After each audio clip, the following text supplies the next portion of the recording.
Living on the water has given me a whole new appreciation for my time off the boat. Getting back into the trees and getting my toes into the dirt is really refreshing. Our friends Anna and Brad were on board. We heard about a nearby beach that was only accessible by boat, and it supposedly has a really nice hike. We have a one-man kayak and a one-man stand-up paddleboard, so it was fun, paddling to shore with them. It's getting a little hot and sweaty around here. I got Anna. She's doing most of the work. I provide a lot of moral support. That is my job. Making sure that I'm not sunburned. When we got to shore, we were immediately greeted by a guy called Sicky. Yeah, Sicky's an interesting character. He's the caretaker of this zone, so I think he lives around the corner. We kind of asked if we could hike, and we're about to just go by ourselves, but he jumped at the opportunity and, let us up and asked if we like fruit, and, who's going to say no to that? Getting off the boat is nice. To stretch the legs, especially if there's something a little productive to do while we're out there. We're not just wandering.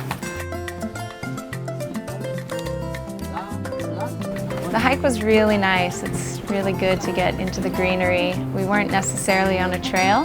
Vicky showed us a ripe bunch of banana and sent Scott into the trees to chop down the tree. To the left, to the left. Each tree generally produces one hand of bananas, and then you chop the tree down so that the smaller trees that are growing out of the same root system can then grow and develop a hand of bananas themselves. It might sound confusing to some people, and especially with the language barrier, he's telling Scott to chop down the whole tree, and our friends are like, wait, chop down the tree? I don't think you want to cut that tree. We have banana trees on our property as well, and so it's really nice, a little reminder of home to be able to get out here and get our own bananas off the tree. And then just the very bottom starts to yellow. How's it taste? How does the fruit of your labor taste? Next he led us to a whole patch of papaya trees with a bunch of ripe fruit. I climbed one of the trees to reach a couple of the papayas.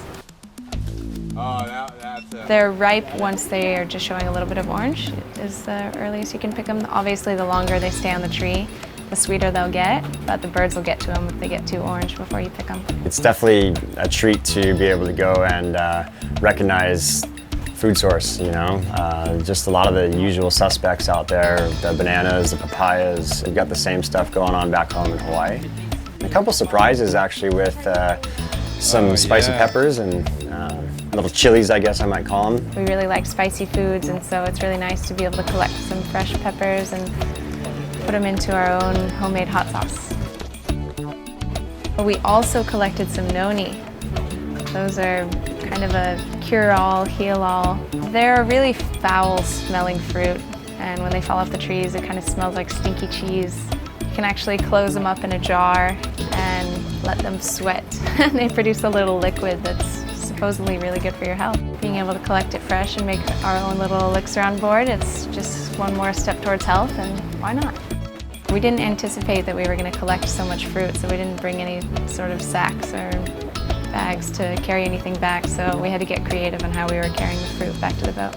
Yeah, we're actually going out and picking it. That's real rare. Some supermarkets in specific towns that are typically a little bit better at keeping fresh stock fruits, but even those places can go through their supply and be kind of dried up for days. So any chance to get fresh fruit, especially straight from the tree or the bush, don't take that for granted. Star fruit, papayas, peppers, coconuts, bananas. We could have had some reef fish if we really wanted to. Being on the boat has really made me more aware of, I guess, our consumption and our, trying to save and not let things go to waste. We've gotten pretty good about the turnover in our fridge and freezer and what needs to be used first and last. And because we go longer periods of time without having access to grocery stores, it's nice to have stuff stored properly and put away so that we can, extend the period of our variety of the foods that we have on board.